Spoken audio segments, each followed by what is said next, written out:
একটা মানুষকে এইভাবে মারবে।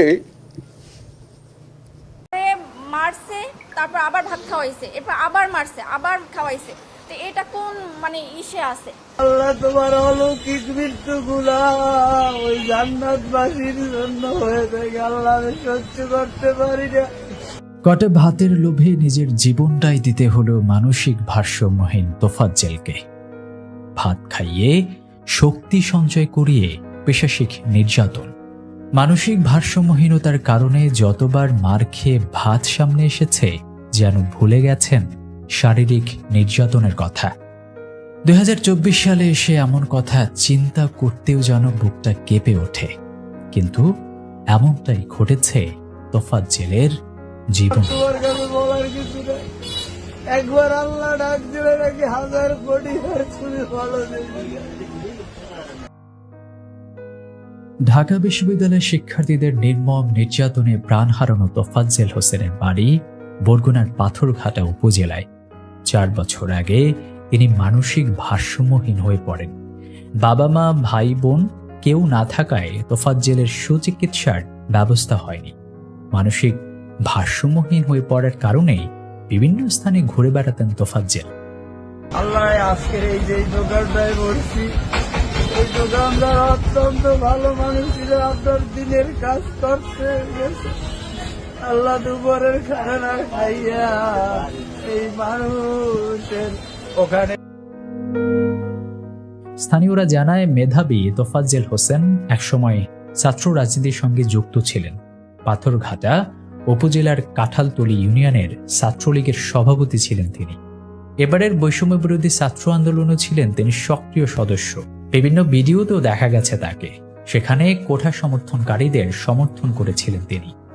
বাংলা অনার্স মাস্টার্স কমপ্লিট করছি, আজকে আমাদের চাকরি নেই, আমার মিথ্যা অভিযোগ দিয়ে বিলুপ্ত করা হয় কমিটি, তাতেও কিছু করা নয়।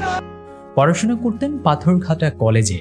স্থানীয়দের কাছে অত্যন্ত সজন, পরিচ্ছন্ন এবং বিনয়ী হিসেবে পরিচিত ছিলেন তোফাজ্জেল।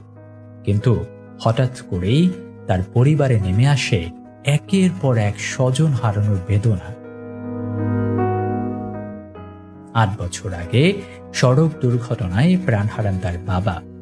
এরপর স্থানীয় এক মেয়ের সঙ্গে প্রেমের সম্পর্কের বিচ্ছেদ হওয়াকে কেন্দ্র করে তিনি কিছুটা মানসিক ভারসাম্যহীন হয়ে পড়েন।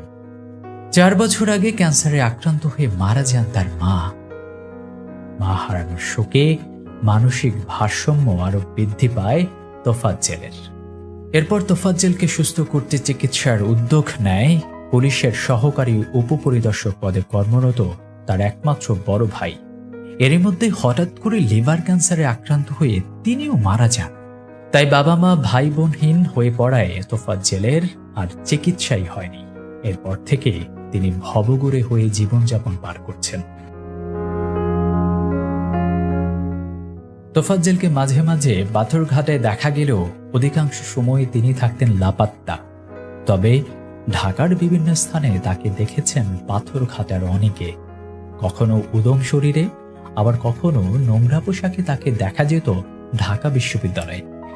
পরিচিত কেউ তাকে দেখলে খাবার কিনে দিতেন, আবার কারো কারো কাছ থেকে তিনি টাকা নিয়েও খাবার কিনে খেতেন। ঢাকা বিশ্ববিদ্যালয়ের আইন বিভাগের সাবেক শিক্ষার্থী এবং পাথরঘাটার বাসিন্দা ইমরান বলেন, তোফাজ্জেল যে গতকালই প্রথম ঢাকা বিশ্ববিদ্যালয়ে গিয়েছে এমনটা কিন্তু নয়। আমি আমার শিক্ষা জীবনে বিভিন্ন সময়ে তোফাজ্জেলকে ঢাকা বিশ্ববিদ্যালয়ে দেখেছি।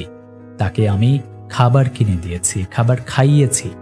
কখনো তিনি আমার কাছে খাবারের জন্য ছুটে এসেছেন। খাবার দিতে না পারলেও আমি তাকে টাকা দিয়ে সহযোগিতা করেছি। তোফাজ্জেল চোর ছিলেন না, তিনি হলে গিয়েছেন দুমুঠো খাবারের জন্যে। একজন ক্ষুধার্ত মানুষকে চোর অপবাদ দিয়ে এভাবে নির্মমভাবে নির্যাতন করা কোনোভাবেই মেনে নেয়ার মতো নয়। ভিডিওটি ভাইরাল হবার পরে যখন তার পরিচয় জানা গেল, তার সম্পর্কে তথ্য আসা শুরু করল, সকল সাধারণ জনগণ কান্নায় ভেঙে পড়েছেন। তার শোকে মর্মাহত হয়েছেন অনেকেই।